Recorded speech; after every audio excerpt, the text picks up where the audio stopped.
Nah, ini saya rangkum secara umum di luar ekspresi-ekspresi sosial, ekspresi individual.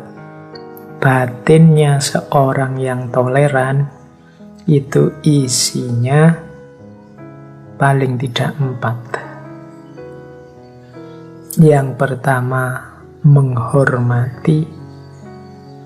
Yang kedua, menghargai. Yang ketiga, peduli atau simpati. Yang keempat, merasakan atau empati.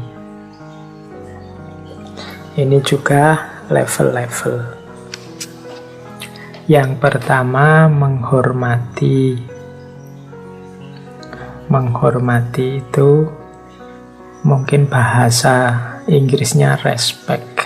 Respect itu membiarkan sesuatu sebagaimana adanya.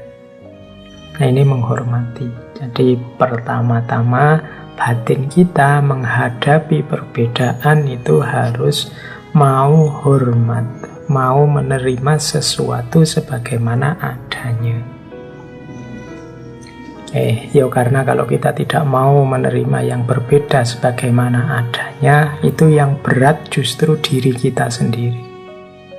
Kalau kita tidak suka orang, tidak menerima orang, tidak menghormati orang, itu jangan dikira orang yang tidak kita sukai dan tidak kita terima merasakan sesuatu yang berat. Justru pertama-tama yang berat itu batin kita sendiri, hati kita sendiri. Kita gelisah memikirkan keberadaannya. Padahal mungkin dia tidak pernah mikir keberadaan kita. Dia menerima saja kehadiran kita sehingga hatinya ringan. Tapi justru kita yang tidak menerima, batin kita yang berat. Maka penting pertama-tama kita hidupkan penghormatan, penerimaan terhadap yang berbeda. Yang kedua, menghargai. Kalau menghormati ini mungkin konotasinya lebih pasif, kalau menghargai ini lebih ke aktif. Menghargai itu misalnya teman kita sedang ibadah, dia punya keyakinan yang berbeda dengan kita. Sementara kita waktu lagi bebas, free, pingin nyetel musik keras-keras misalnya.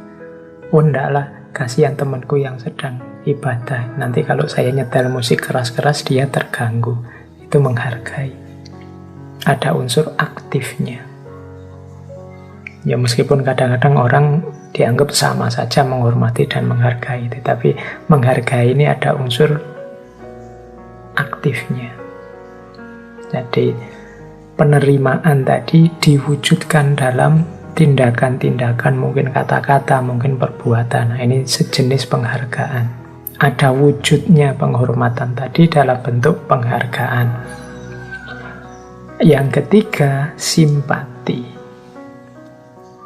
Simpati itu peduli. Lebih dalam dari simpati, empati. Kalau empati itu turut merasakan. Kalau simpati, peduli dari luar.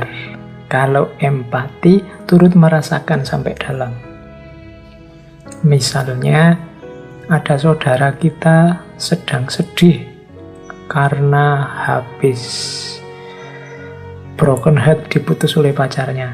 Nah, itu kalau simpati, itu kamu mungkin ngirim WA, saya turut berbelasungkawa atas nasibmu yang baru saja diputus. Nah, itu peduli namanya, ndak cuek.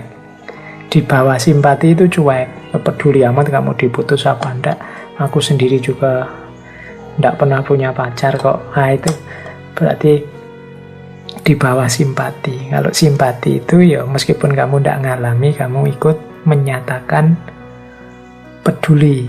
Saya ikut sedih, kamu baru diputus, itu simpati. Lebih dalam lagi empati.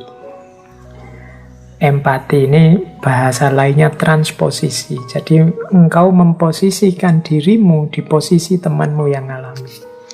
Seandainya aku yang diputus, Seandainya aku yang merasakan itu, seandainya aku yang ngalami itu, aku bisa merasakan sedihnya, aku bisa membayangkan beratnya. Itu empati.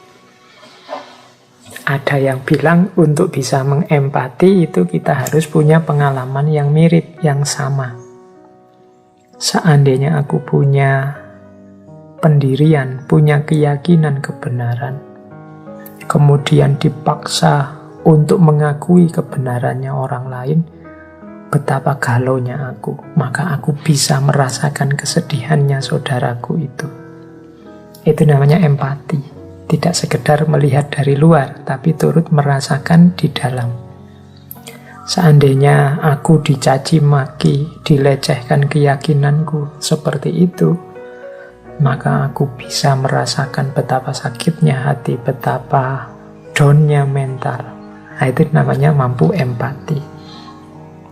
Jadi dalam kita bertoleransi, kalau bisa, tidak cuma lahiriahnya, tapi juga batinnya. Batinnya toleransi, itu isinya menghormati, menghargai, peduli atau simpati.